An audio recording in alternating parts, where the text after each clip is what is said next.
Welcome! In front of me I have Mibro Watch GS Pro, and I'm gonna show you how to adjust the sound volume on this watch. First thing we need to do is to wake up the screen on our watch. To do it, press the upper button.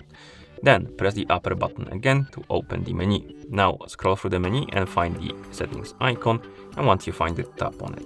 In settings, scroll down and find the option called Sounds and Touch. Once you find it, tap on it, and right here we have prompt volume and call volume. First, let's tap on the prompt volume, and here we can adjust the volumes or volume for the prompts.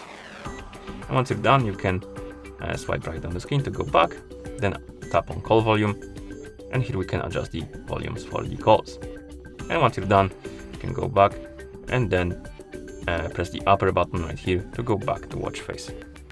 And that's how you adjust the sound volume on this watch.